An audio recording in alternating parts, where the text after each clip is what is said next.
When I think about the power of presence, I'm reminded of my father in his later years. He was a modest man, not particularly tall or imposing, but when he walked into a room, people noticed. He didn't speak loudly or demand attention.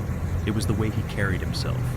Shoulders back, head held high, and a calmness that seemed to settle the air around him. It was as though he had nothing to prove to anyone, and that quiet confidence made people naturally gravitate toward him. I remember asking him once, "How do you always seem so sure of yourself?" He smiled and said, "Confidence isn't about being the loudest in the room, son. It's about knowing who you are and being at peace with it." At the time, I didn't fully understand what he meant, but now, after decades of life, I do. The way we carry ourselves sends a message before we ever say a word. Good posture, for instance, isn't just about looking poised, it's about signaling that you respect yourself. When you walk with your head up and shoulders straight, you exude a quiet dignity that people can't help but notice. It says, "I am here and I am present." I've also learned that there's power in calmness. In a world that often feels chaotic and rushed, a person who moves and speaks with intentionality stands out. There's no need to rush through your words or gestures. Take your time, pause before you speak, and let your thoughts settle. When you do, people will lean in to hear what you have to say because your presence commands their attention, not through force but through grace. I'll never forget a time when I was at a family gathering and a younger relative said to me, "Grandpa, you make everyone feel so at ease. How do you do that?" I laughed and told him, "The secret is to carry yourself like life's not chasing you anymore." There's no need to compete or compare at this stage of life. That peace you carry within you is what makes you magnetic. So, my advice is simple.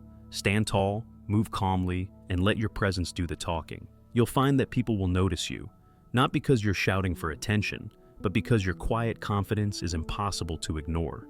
It was a crisp morning, and I found myself on my favorite bench at the park, the one tucked under the old oak tree.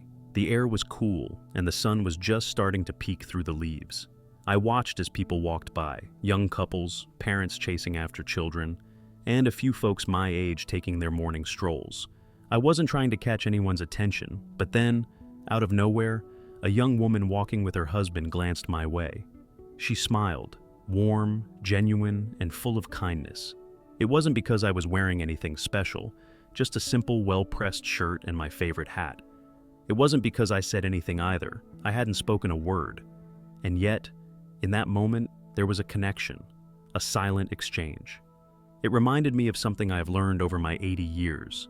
True attraction doesn't come from loud gestures or fancy appearances. It comes from something much deeper. At our age, we carry a lifetime of experiences, lessons, and memories. We don't need to compete for attention or prove our worth to anyone. Instead, we have the privilege of embodying a quiet confidence that draws people in without effort. It's a kind of magnetism that isn't spoken, it's felt. You see, being silently attractive and unspokenly irresistible isn't about trying to be someone you're not. It's about embracing exactly who you are and letting that shine through in the most natural way. It's the way you carry yourself, the calm in your voice, the kindness in your smile, and the wisdom in your eyes. People notice these things, even when you think they don't. I know many of us feel that as we grow older, we fade into the background, overlooked by a world that seems to value youth above all else. But let me tell you something, the world sees us more than we realize. And when we learn to embrace our age, our presence, and our unique stories, we don't just exist in the background, we inspire quietly from the forefront.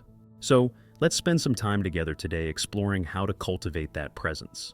By the end of this conversation, I hope you'll see that being silently attractive at 70, 80, or beyond is not only possible, it's a gift. When I was in my 50s, I thought being noticed meant being bold, flashy, or standing out in a crowd. I believed that wearing the trendiest clothes or talking the loudest would make me memorable. But as the years went by, I realized that true attraction isn't about being loud or extravagant. It's about simplicity, care, and authenticity. There was a moment in my 60s that drove this lesson home. I was at a friend's anniversary party, and among the guests was an older woman, probably in her late 70s. She wasn't adorned in anything overly fancy. A soft blue dress, simple pearl earrings, and her hair neatly pulled back. But there was something about her that captivated everyone in the room. She moved gracefully, spoke softly, and her warm smile lit up her face. I couldn't resist asking her about her secret. She laughed and said, "The trick isn't to try to impress anyone, it's to take care of yourself for your own joy. When you feel good, you look good, and people can see that." That conversation stayed with me. At our age, taking care of our appearance is less about vanity and more about self-respect. It's about honoring the body and spirit that have carried us through decades of life. When you take the time to wear clothes that fit well, that are clean and timeless, you tell the world, "I value myself."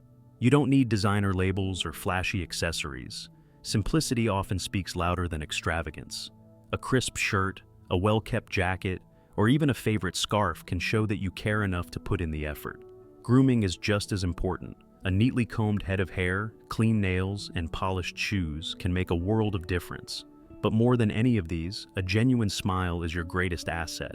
A smile that comes from within. A smile that says you're happy with who you are, can light up any room. I've also learned that people are drawn to those who are comfortable in their own skin. When you're at peace with yourself, it shows in how you present yourself to the world. So, don't underestimate the power of simplicity and care. The way you carry yourself, the way you dress, and the way you smile can make you silently unforgettable, no matter your age. Years ago, I attended a small dinner party hosted by an old friend. It was a cozy evening with just a handful of us gathered around the table, sharing stories and enjoying the warmth of good company. Among the guests was an older gentleman named Harold, a man in his 70s who, at first glance, didn't seem particularly remarkable. He was dressed neatly but modestly, and he spoke only when spoken to. But as the evening went on, something fascinating happened. The room gradually shifted toward him, not because he was loud or commanding, but because of the way he listened. He leaned in slightly as people spoke, nodding thoughtfully and maintaining eye contact. When he did speak, it was to ask a question that showed he had been paying attention, or to offer a quiet, meaningful comment that added depth to the conversation. By the end of the night, everyone was drawn to Harold. It wasn't his stories or opinions that made him unforgettable. It was his ability to make others feel seen and heard. That evening, I learned an important lesson. Being a great listener is one of the most attractive qualities a person can have, no matter their age. When you truly listen to someone, without interrupting or waiting for your turn to talk, you make them feel valued. It's a rare gift in today's fast-paced world, where most people are more interested in being heard than hearing others. So, my advice to you is this: listen with intention. Ask questions that show genuine interest and let others share their thoughts without rushing to add your own. You'll find that people will naturally gravitate toward you, not because of what you say, but because of how you make them feel. Listening is a quiet but powerful way to connect. There was an old man who frequented the cafe I used to visit every Sunday. He was in his late 70s, maybe early 80s, with a well-worn leather journal that he carried like a trusted companion. He'd sit by the window with a cup of tea, quietly writing or gazing out at the world. He rarely spoke to anyone, yet he had an undeniable presence. People noticed him, even if they couldn't explain why. One day, curiosity got the better of me, and I approached him. "I see you writing every week," I said. "What's in the journal?" He smiled faintly and replied, "It's my collection of thoughts, lessons, and observations. I've been writing in it for over 40 years, but it's just for me." That was all he said. He didn't elaborate, didn't overshare, and something about that intrigued me even more. It's human nature to be drawn to mystery. When you don't reveal everything about yourself, you invite curiosity. People start to wonder about your story, your thoughts, and the life you have lived. That's the beauty of being quietly mysterious. It's not about being secretive, it's about sharing just enough to leave others wanting to know more. At our age, we have the gift of decades of stories and experiences, but we don't need to tell them all at once. Instead, share sparingly and intentionally. Let people discover you in layers, like a good book they can't put down. Sometimes, silence speaks louder than words. A thoughtful pause, a knowing smile, or a simple, understated comment can say more than a long-winded explanation. Let people see your depth without giving it all away, and you'll find that quiet mystery has a charm all its own. A few years ago, my grandson asked me a question I'll never forget. He said, "Grandpa, how do you know so much about life?" I chuckled, leaned back in my chair and replied, "Because I've had more years to make mistakes than you have." He laughed, but I wasn't joking. Wisdom doesn't come from always getting things right. It comes from living, stumbling, and learning along the way. But here's the thing about wisdom. It's most powerful when it's shared humbly and sparingly. Nobody wants to be lectured, especially when they didn't ask for advice. I learned this the hard way in my younger years, when I used to jump at every opportunity to share what I thought I knew. Over time, I realized that the best way to share wisdom is like sprinkling salt, just a little at the right moment, to bring out the flavor of a conversation. There was a moment that really cemented this lesson for me.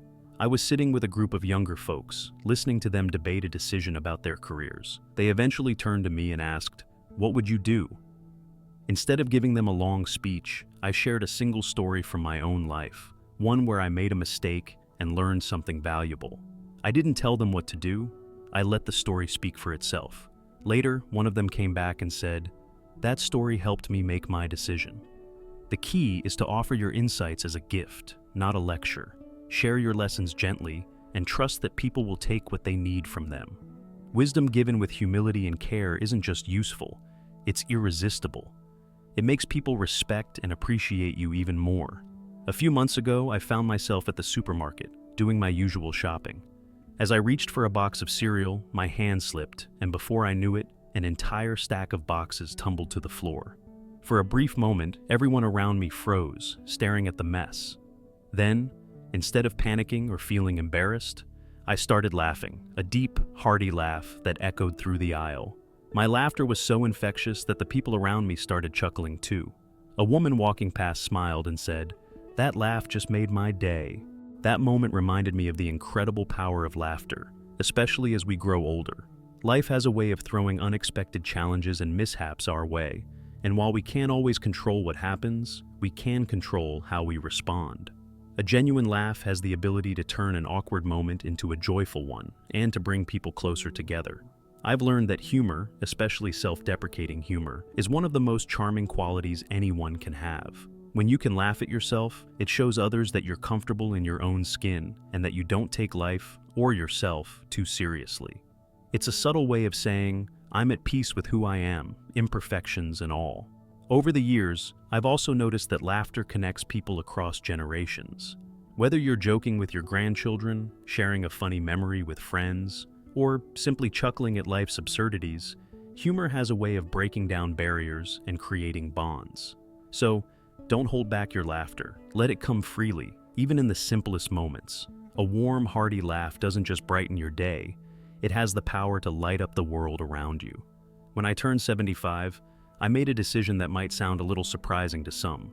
I decided to take up painting. Now, mind you, I wasn't expecting to become the next great artist, and I certainly didn't plan on hanging any of my work in a gallery, but I had a curiosity about it, a desire to see the world in a new way. The truth is, there's something wonderfully refreshing about starting something new, especially as we get older. It's a reminder that the mind and spirit don't have to grow stagnant with age. My first few attempts at painting weren't anything to write home about. The brushstrokes were clumsy, the colors didn't quite blend as they should, and my subjects, whether they were flowers or landscapes, were far from masterpieces. But that wasn't the point. What mattered was the experience itself. Every stroke of the brush was a way of exploring my own creativity, learning new skills, and seeing the world from a different perspective. I was reminded of something I'd forgotten. Curiosity doesn't have an expiration date. It doesn't matter how old you are or how much you've lived through. There's always room for new questions, new interests, and new passions. And when you're open to them, you stay engaged with life in a way that keeps you feeling young at heart. In my case, painting became a way to connect with my own inner child. I could get lost in the colors, the shapes, and the joy of discovery. But you don't have to pick up a paintbrush to embrace curiosity. It could be reading a book on a subject you know nothing about, learning to play a musical instrument, or even taking a cooking class. Curiosity, at any age, keeps you alive. It brings excitement into your daily routine and reminds you that there's always something more to discover. So, never stop being curious and never stop exploring. As I sit here reflecting on the many years that have passed, it becomes clear that one of the greatest gifts we can give ourselves as we grow older is the ability to be fully present in the moment. The world around us has changed a great deal, but there is something timeless about embracing the wisdom, strength, and grace that come with age. The key to staying irresistibly attractive, silent, unspoken, lies in realizing that the power we possess is not about loud declarations, flashy appearances, or competing with youth. It's about leaning into who we've become and trusting that our very presence has a quiet magnetism all its own. When we move through life with confidence, with grace, and with an appreciation for the journey we've traveled, we naturally draw people toward us. We do this by listening more than we speak, by offering wisdom when it's called for, by smiling genuinely, and by living with a sense of mystery. This is the essence of becoming silently attractive, having an unspoken yet undeniable presence that speaks volumes without uttering a word. So, as we come to the end of this conversation, I want to encourage you, no matter how old you are, to embrace your own unique allure. Wear your age like a badge of honor, knowing that your story, your experiences, and the way you live are what truly make you irresistible. You don't need to change who you are. You just need to become more fully yourself. Take care of your body, stay curious, and share your wisdom when the time is right. Remember, the world is drawn to those who live authentically. And before we part ways today, I want to invite you to join our community here at Elderly Hacks. If you've enjoyed the insights and stories I've shared today, there's so much more where that came from.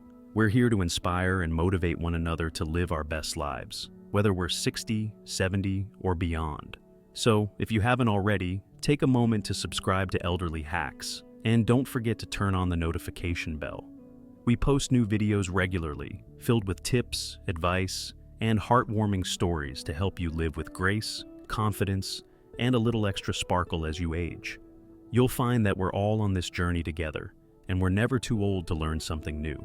Stay tuned, stay engaged, and keep coming back to find the inspiration you need to live irresistibly, silently attractive, and unspokenly strong.